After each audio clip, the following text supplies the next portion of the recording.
Sullivan here in Philadelphia. It's a very exciting day. It's time to pot up the first plants that are going to come out here to the greenhouse. While the greenhouse is still very much a work in progress, I did manage to get shelves and the floor done, or these are like kind of the plant benches. I am in the process of building a kitchen counter, but I had a measurement and I'll talk about all of that. 216, I sprouted these no-haunt ranunculus, which are part of the Romance ranunculus series.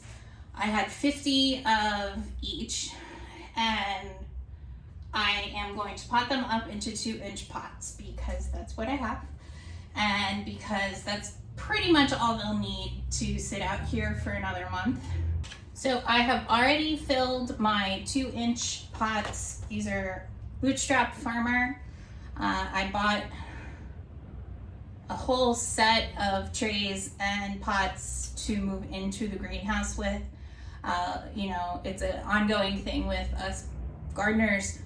I think most of us are trying to eliminate single-use plastic.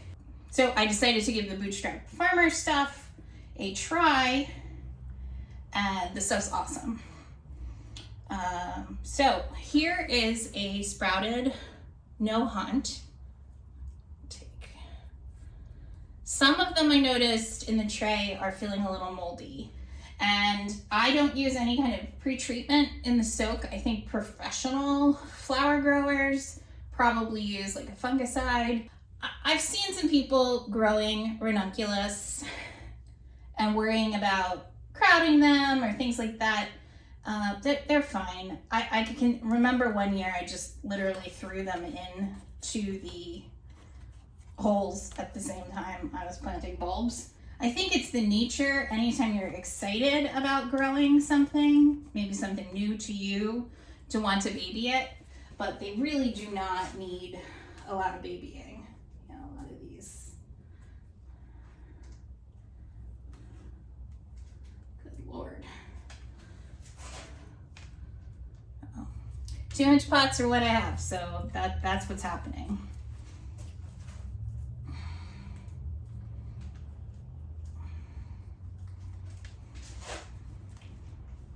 Nice big corms. I think they look like tiny dahlia tubers, so I always want to call them tubers, but I know everyone calls them corms. So I had talked a big game about putting out videos on the regular, and it's totally still my intention to do that. I have a very hard time making videos when I have so much stuff to do, because the video making process is, the editing of the videos is a little bit tedious for me. I talk a lot and that makes editing a little bit slow going. And I had some of the kitchen cabinets, I had all the materials to finish the floor, I had all the materials to build the lower part of the shelves. I am doing some shelves that go up here between the two windows. And it's hard for me to justify sitting inside editing when I feel like I could just be out here finishing things. And I'm glad that I took the time to do that. I'm gonna cut this in half.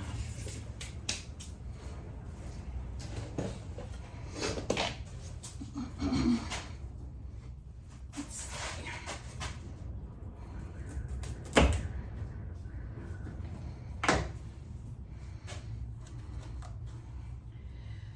I just can't justify sitting inside editing when there is so much stuff to do.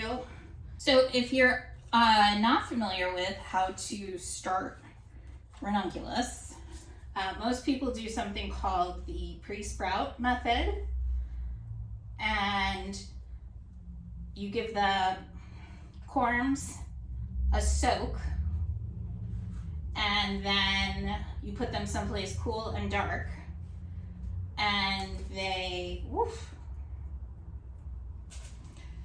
they grow mold. No, they're not supposed to grow mold. Like I said, you could probably use an organic fungicide in them. I don't do that, though maybe I should. And you leave them in the dark and they start to sprout. I would like to call them rootlets, but these are full-on roots. Let me see if I can find. It takes, depending on the temperature of the cool, dark place that you're putting them, they start to sprout roots fairly quickly. And at that time, most growers who are growing them in high tunnels will take them out and put them out into the ground in high tunnel. I am going to give them anywhere from like a week to 3 weeks, depending on what the weather forecast looks like. And then mine will just go straight out into either the ground, or I might be doing some of them in a couple of big pots. They just took off. I mean, I want to say like a week ago, it looked like nothing was happening. So, a little tiny one. And now they're just really, really ready to be out of this tray. And I mean, maybe they got a little too soggy. They're in a mesh tray, which I find doesn't hold too much water, but I'm probably gonna have to go wash my hands before we move on to the next ones.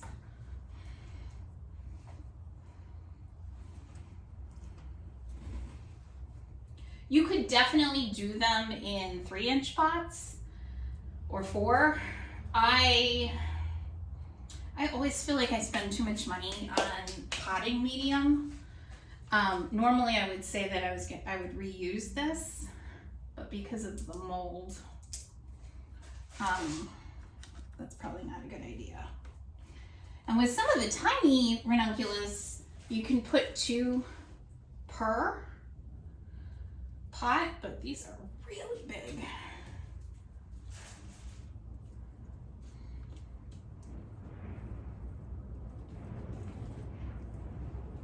Yeah, I definitely didn't over soak them, so I'm not really sure where, the mold comes from.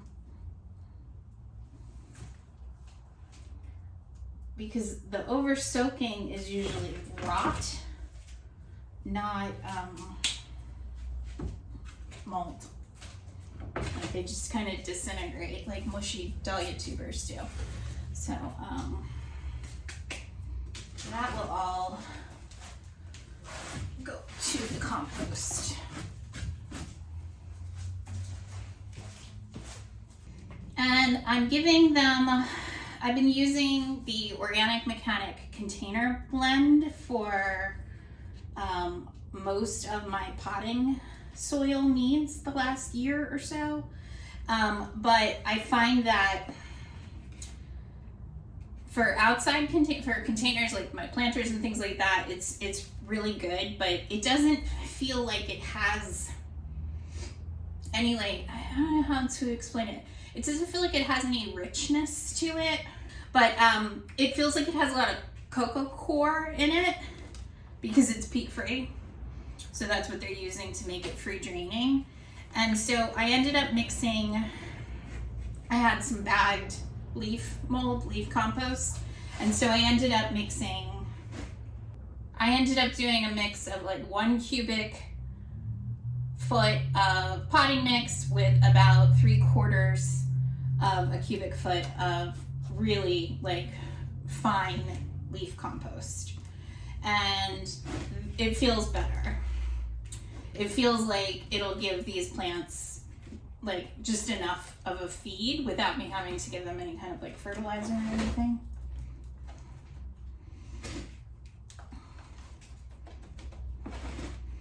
And I'll water everything in. But yeah, there are things that and I haven't sifted because I can't find my sifter. And I probably need to make a new one. And I just don't need another project. you know, I am really, really happy to have the greenhouse space to work in. It's not particularly cold today, but it's really windy. So it's nice to be in here. I'm happy to get these out from the basement. I didn't really have enough space in my light, under my lights to let these grow on. So that was part of the reason I was super motivated to at least get the shelves up. I was putting together the kitchen cabinets that from IKEA that are gonna make up the, like a work counter with a small sink in it. And I discovered that, I discovered that where my light switch conduit, because, you know, there's no drywall or anything to put electrical behind, where my conduit is sticking out for my light switch, it's sticking out just a hair too far for me to be able to pull open a drawer. And so I had to shrink the countertop run by 3 inches overall, which is fine. I had to order 2 sizes in the cabinets. I've put together 3. So I was able to return the 2 that aren't gonna fit at the end of the run and swap them out for a duo that comes out to be 3 inches shorter, and I'm just kind of having to shift everything down the wall, which is totally fine. Obviously, I'm glad that I figured that out before I got too far along with the cabinets. So I specifically designed the row of shelving over here to be 20 inches deep so that 10 by 20 trays could fit. The one thing I didn't count on is that the position of where I have to put the brackets on things means that the lower shelves are probably not as useful for anything that needs full sun.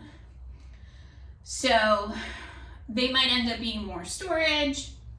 I might have to still, you know, use the upper shelves a little bit more. I'm just sort of, you can see, and I have some footage of me building them, I sort of was struggling with the position of things. In order to get the shelves to be 20 inches deep, I needed to use a pretty solid bracket, and the only ones that I could find that were even close were, I think, like 16 by 10. So I used wood and extra screws and things to make them. They're very solid. I just don't know if maybe I need to bring these out more as like a tier or leave it as is. I mean, I'm likely to leave it as is for this year anyway, but yeah, I'm just sort of trying to figure out, you have to kind of live in a space before you figure out what it is you want to change about it. So for now, this is enough. This will hold 11 trays across. That's more than enough for the ranunculus and anemones I have going. I'm trying to remember to wear gloves. I wore gloves when I was filling up the trays, but forgot to put them back on. So I have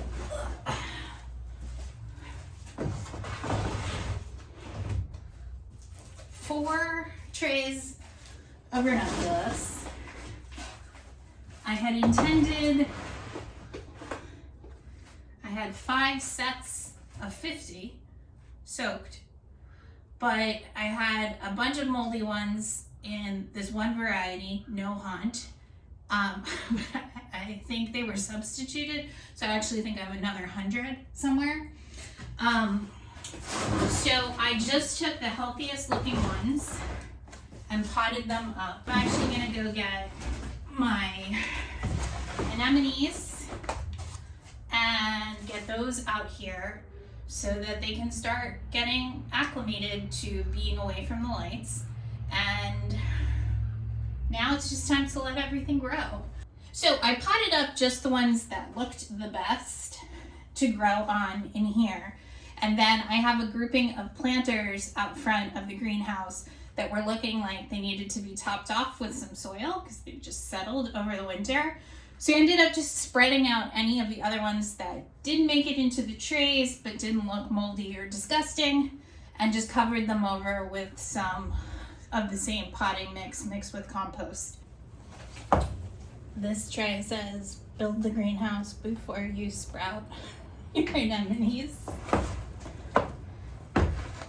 Actually, there's several trays coming in that say that has an actual flower starting on it. I have to say, it's really nice to look out here and see some green, partially because everything about this greenhouse is black, with the exception of the black and white floor, which is really black and very dirty right now. I just say I can't clean it or deal with it until after I finish building and moving everything. There's no point in trying to keep it clean. But yeah, I have filmed the process of these anemones and this other tray of ranunculus that I brought out, which I had 4 butterfly ranunculus, and it looks like 2 survived. But I probably haven't managed to get this into a video, but I found a box of anemone and ranunculus from fall 2020. And they had definitely been improperly stored. I think at one point they lived on top of a radiator. And then they landed in the basement with some seed starting stuff on top of the bags. So I thought it was just seed starting supplies, and it turns out they were plants. So as a total experiment, and coincidentally I had a lot of black and white anemones in that year because that's one of my favorite flowers. And I wasn't able to get any this year, or I forgot, or they got messed up in shipping. I can't remember because I usually try to order some. So yeah, so I think I sprouted them so early on 2-4 because I just didn't think anything would happen. And it turns out most of them still want to grow very badly. And I had found a bag of the Ariadne butterfly ranunculus in that same box, and they're growing. It's just unfortunately I soaked them too long and I forgot to take them out, and they mostly rotted from staying in the water too long. So then I tried the same thing with an assortment of violet colored ranunculus soaked for the proper amount of time, and they're growing just fine. I do think it's going to be a lovely place to arrange flowers, especially in the early part of the season. I really do love our house, but it's not the easiest for me to bring big armfuls of flowers in, so this is a super great space, especially when I can fling the doors open and just pile up stuff, and once there's a sink out here. So my last chore for today is to figure out some way to water all of these and let them get settled in for tonight. We're not expected to be particularly cold. It is very windy, and the greenhouse is holding at about 10 to 12 degrees warmer than the outside temperatures. So as far as overnight temperatures go, it does drop because there's nothing really in here to hold any heat.